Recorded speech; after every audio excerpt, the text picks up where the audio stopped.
Konnichiwa. Today, we're going to talk about some of the ways in which the standard conventional explanations of Japanese lead you out into the desert and then fly away in a helicopter laughing. We've talked in the earlier lessons in this series about how that happens in relation to the fundamental structure of the language, but this also happens at a later stage with the explanation of all kinds of what they call grammar points.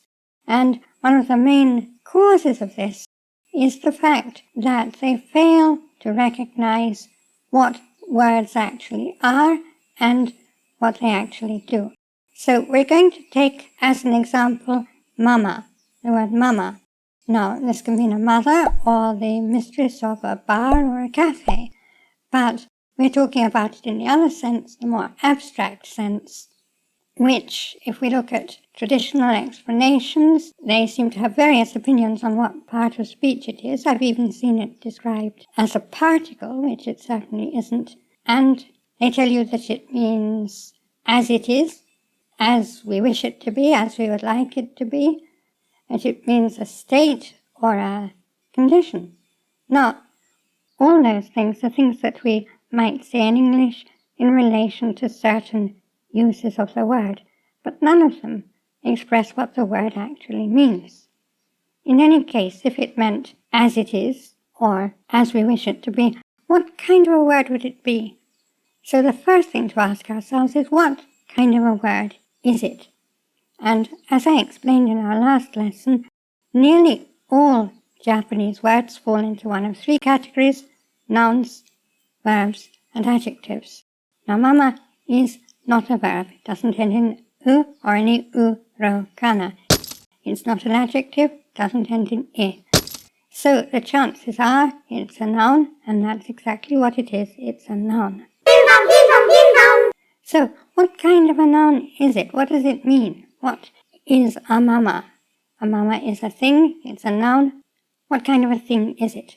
Well, it's a very simple thing, a very straightforward thing, and once we know what it is, we can understand it in all circumstances. A mama is an unchanged condition. Wherever you see mama, you can read unchanged condition. There's one circumstance in which it has a slightly extended meaning, and apart from that, which is very simple, and we'll come to that shortly, we have the definition, the understanding of mama, unchanged condition. So let's look at some of the ways in which it's used. We can say, shizen no mama no mori. That's a forest in its natural state. Shizen is nature, and mama is unchanged state or unchanged condition. So, shizen no mama is the unchanged condition of nature. Shizen no mama no mori is a forest in the unchanged condition of nature. Now, when you're in Japan, somebody may offer you edamame, which are beans which grow from the branches of trees, which is why they're called edamame, which means branch bean. And you might look at them, they're not cooked or anything. You might say, sono mama de taberareru no? Can you eat them just as they are? Can you eat them in their unchanged condition? Now that de is in fact the copula. So we're saying, being their unchanged condition, can we eat them? Now there's one thing we can do with mama that we can't do with all nouns, and that is that we can drop that de. So we can say, sono mama taberareru.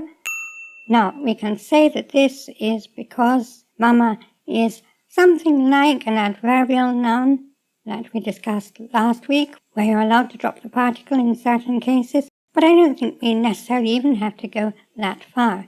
An unchanged condition is by definition a condition that could change, but hasn't changed. So I think in cases like this, if we say, sono mama de taberareru, we're saying, sono mama taberareru, without the de, I would say, is treating that sono mama like a relative time expression. We're saying, while they're in their unchanged condition, so we're essentially talking about a time period during which they are in their unchanged condition. So this is actually how I would tend to look at it. During the period where they're in their unchanged condition, can we eat them? In any case, there's no doubt what the word means. It means unchanged condition. We can say pajama no mama, asa gohan wo taberu. That means eat breakfast while we're still in our pajamas. In other words, in the unchanged condition of being in our pajamas, eat our breakfast. And as we can see, once again, the implication here is that the condition could change, but hasn't changed. Itsumademo wakai mama de itai.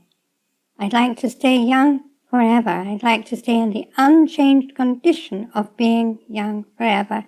And notice here that we're saying wakai mama.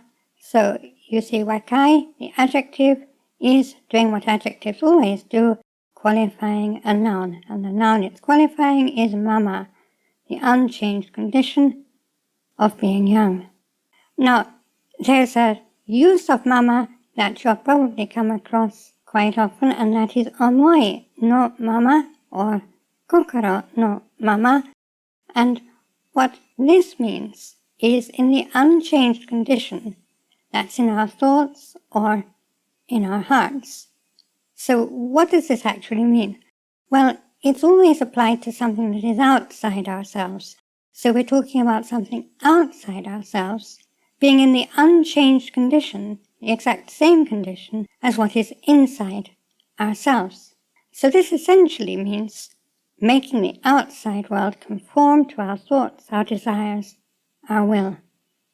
And it can, under certain circumstances, imply selfishness, but it doesn't need to. I think the first time I heard it was in an anime where the characters were underwater. They were able to breathe, but they found that they couldn't move the way they wanted to, just as one can't in water. And they said, omoi no mama ni ugokenai. We are unable to move in the unchanged condition of our thoughts, or the unchanged condition of our will or desire. Now, we should understand here that omoi sometimes does imply desire.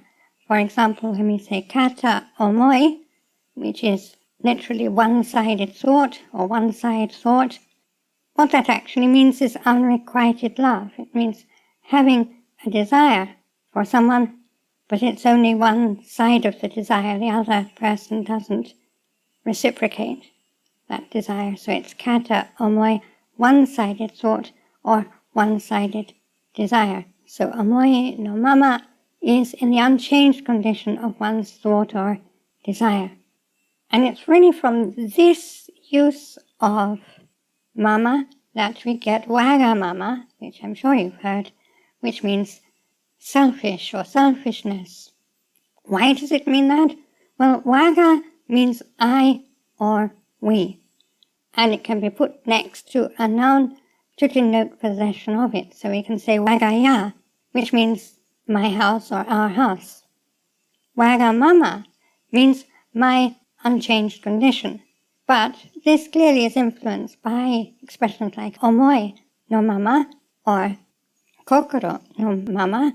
So this wagamama means my unchanged condition, implying my will, wanting the world to go in accordance with my will, wanting the world to be omoi no mama, kokoro no mama.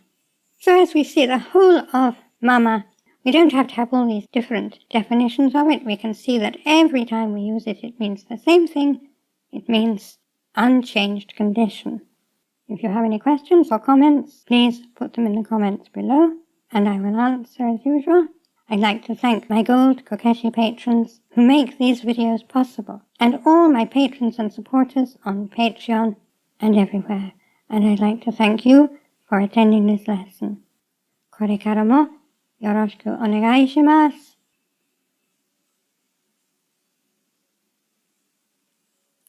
Class dismissed.